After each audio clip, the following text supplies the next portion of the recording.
Good morning, you guys. I'm tuning into you from Pastor Hank's office. He graciously allowed me to sit in his chair for the day. So I'm going to be doing two videos here, one for today, one for tomorrow, and I hope you find them useful, or at least helpful. Or if they're helpful, I suppose they're useful, at least in some sense. Anyway, do the gospel accounts contradict one another? If you've ever heard that there have been contradictions in the Bible, then this question is for you. Let's see what Hank Hanegraaff has to say. During a primetime television special titled The Search for Jesus, Peter Jennings asserted that according to some scholars, quote, the New Testament has 4 different and sometimes contradictory versions of Jesus' life, end quote. The Jesus Seminar scholars Jennings referenced, however, are famous for an idiosyncratic brand of fundamentalism that supplants reason and evidential substance with rhetoric and emotional stereotypes. They have made a virtual art form out of exploiting quote-unquote discrepancies in the secondary details of the Gospels. One of the most frequently cited alleged contradictions involves the female discoverers of the empty tomb. According to Matthew, the discoverers were Mary Magdalene and another Mary in chapter 28, verse 1. Mark says there were Mary Magdalene, Mary the mother of James, and Salome in 16:1.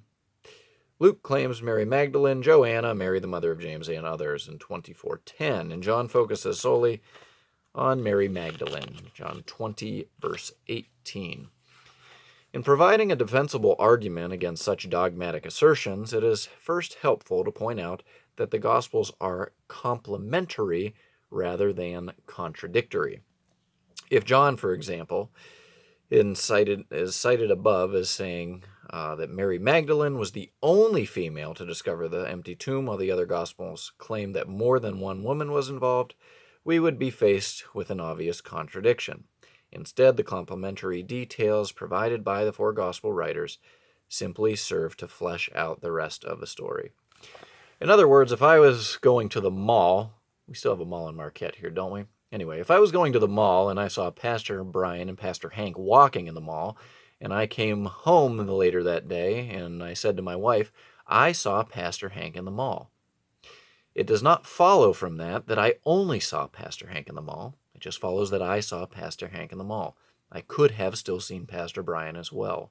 Just because one gospel says that Mary Magdalene was at the tomb, it doesn't follow that Mary was only at the tomb. Mary could have been there along with Mary the mother of Jesus and Salome and so on and so forth. Make sense?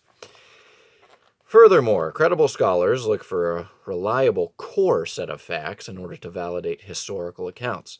In this case, liberal and conservative scholars alike agree that the body of Jesus was buried in the tomb of Joseph of Arimathea. As a member of the Jewish court that convicted Jesus, Joseph is unlikely to be Christian fiction. Additionally, when we consider the role of women in first-century Jewish society, what is remarkable is that the empty tomb accounts would feature females as heroes of the story. This demonstrates that the gospel writers factually recorded what happened, even if it was culturally embarrassing. I think I mentioned that in the last video. Finally, if each of the gospel writers presented secondary details in exactly the same manner, critics would dismiss their accounts on the basis of collusion. Instead, the Gospels provide unique, yet mutually consistent perspectives on the events surrounding the empty tomb. The principles above not only resolve the circumstances in the case at hand, but all supposed contradictions highlighted by Peter Jennings in The Search for Jesus.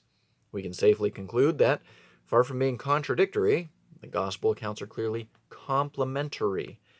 A consensus of credible scholarship considers the core set of facts presented by the gospel writers to be authentic and reliable, and the unique perspectives provided by Matthew, Mark, Luke, and John preclude the possibility of collusion. For further study on alleged contradictions, see Gleason Archer, New International Encyclopedia of Bible Difficulties, and concerning evidences for Christ's resurrection specifically, see Hank Hanegraaff, The Third Day, and also Hank Hanegraaff, The Search for Jesus Hoax. And that's available at equip.org.